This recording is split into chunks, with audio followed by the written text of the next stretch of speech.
Ovid de Crowley est un représentant de l'éducation nouvelle, un courant pédagogique qui défend le principe d'une participation active de l'individu dans ses apprentissages. Pour lui, l'apprentissage est un facteur de progrès global de la personne. De Crowley, lui, quand il enseignait, il faisait vraiment selon les intérêts des élèves.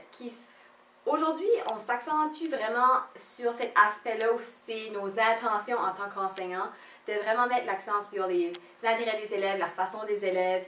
Aussi, quand on parle d'expression, le résultat, le produit final d'un projet ou d'un travail, ça serait à la discrétion de l'élève. C'est l'élève qui devrait choisir. Puis, le pédagogue de Crowley, il misait beaucoup sur cet aspect. De Crowley est né en Belgique en 1971 dans un milieu bourgeois. Il est passionné du dessin, de la danse, de la musique et surtout des sciences naturelles. Il entame des études en médecine à l'université de Gand. Il se spécialise dans l'étude des enfants arriérés. En 1904, il devient inspecteur des classes spéciales à Bruxelles.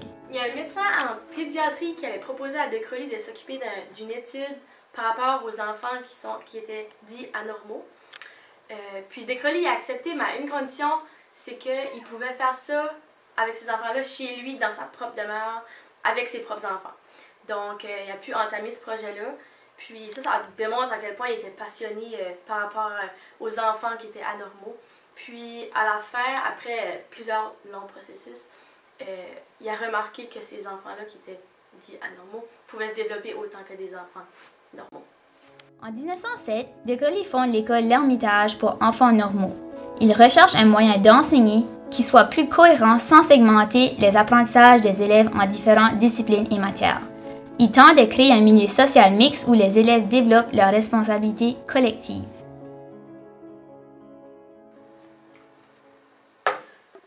De Crowley n'avait pas les méthodes de l'école populaire. Donc, selon lui, il trouvait que les élèves à l'école populaire, ils devenaient paresseux.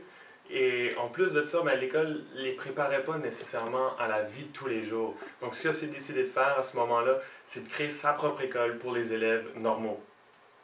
En 1920, il devient un professeur à l'Université de Bruxelles et en 1922, un membre de Ligue internationale pour l'éducation nouvelle. C'est en 1930, 2 ans avant sa mort, que De Crowley élabore sa méthode pédagogique. Moi, la chose que j'aime le plus à propos de la pédagogie de Crowley, c'est qu'il apportait vraiment les enfants à être en contact avec la nature. De Crowley est mort en 1932. Cependant, ses œuvres et méthodes continuent d'influencer le monde pédagogique d'aujourd'hui.